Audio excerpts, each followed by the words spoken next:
Namaste viewers, welcome to Gnana Degula channel. Today in this episode we'll go through some more details of Charvaka philosophy. Those days Charvaka philosophy was a new way of thinking. It was an important part of Indian philosophy because it challenged the traditional beliefs.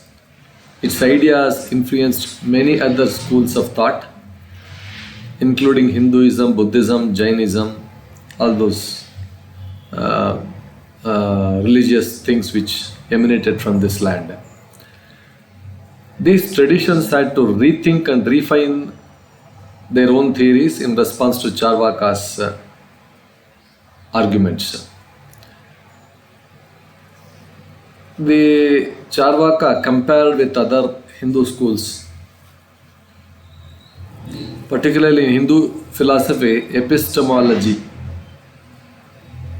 that is the study of how we know things, how we understand, how we conclude, is very important. Different schools accepted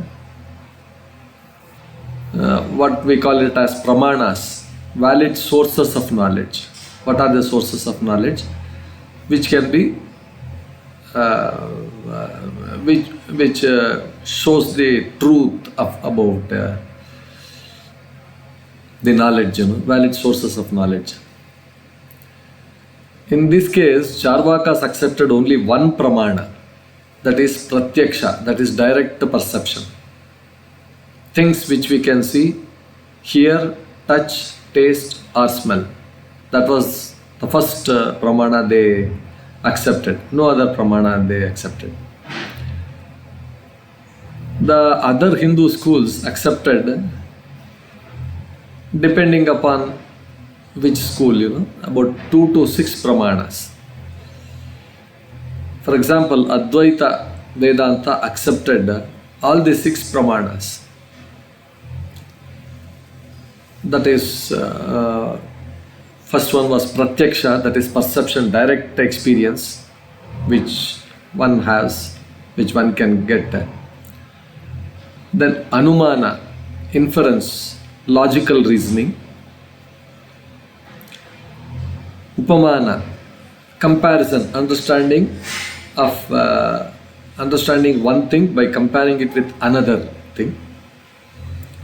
Arthapatti, postulation, assuming something to explain an observed fact.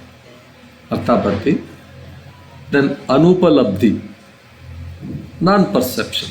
That is, you don't perceive, but knowing something exists because its absence is noticed.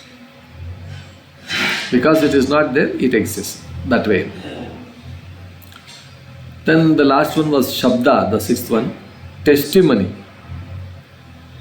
So Advaita Vedanta relied on the words or of the wise or learned people, whatever they had told, whatever they had postulated, or the words.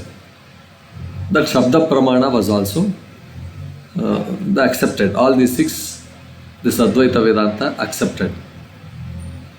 Charvakas rejected all of them except direct perception, arguing that the other methods were not reliable and could lead to, they could misguide and then could lead to different mistakes in finding out the truth. That was their argument.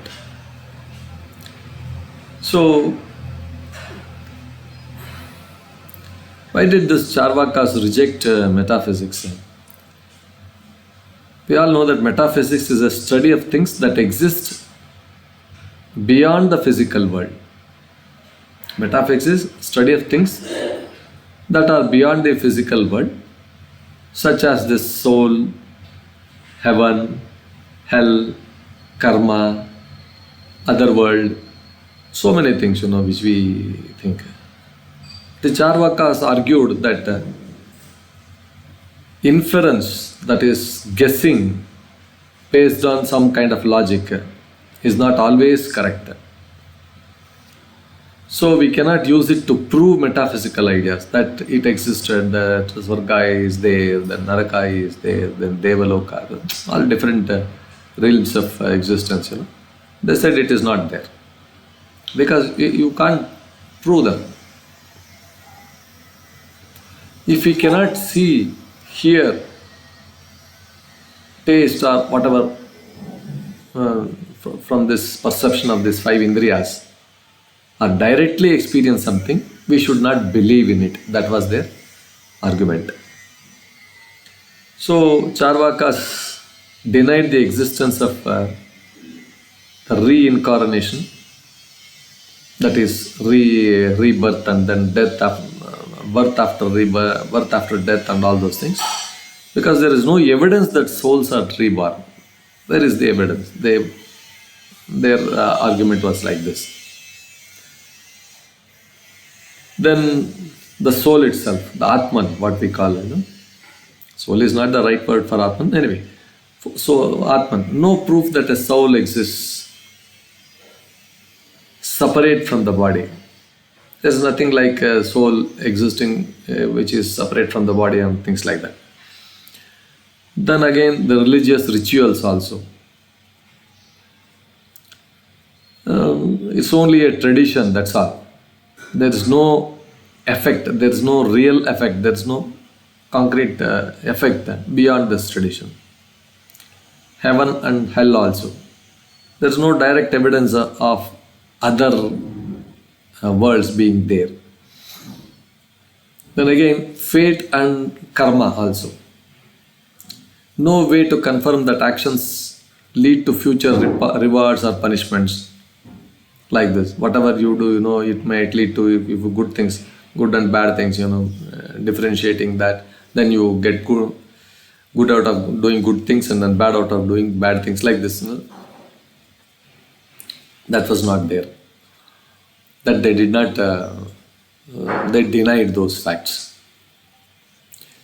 But of course, the Charvakas explained the world like this. They believed that everything in nature happens on its own. There is no supernatural cause for that.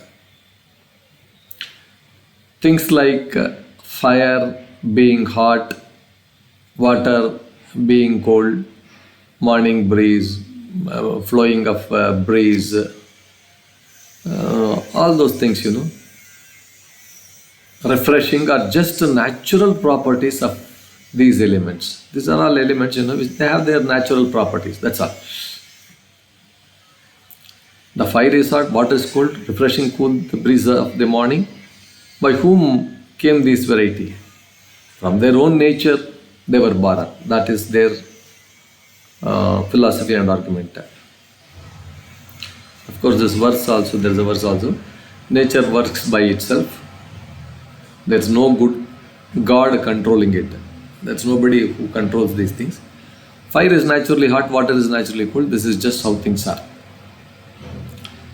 So, to conclude, the philosophy was bold, rational way of thinking that challenged some of the religious traditions. It promoted some kind of a skepticism, materialism, and logical reasoning. Of course, many, they disagreed with these ideas. But however, it played a key role in shaping Indian philosophical debates and then furthering, refining some of the philosophical aspects. Viewers, with this we conclude this second episode on Charvaka philosophy. I hope this was quite interesting to know how this particular philosophy viewed the existence and viewed about all those things. Thank you for listening to this talk, for your patient listening. Please like, share, and then subscribe to my channel. Please, I request you to please post your comments on the comment section. Of course, for the benefit of the readers, we will put whatever that we have told here in the description box also. Thank you, viewers.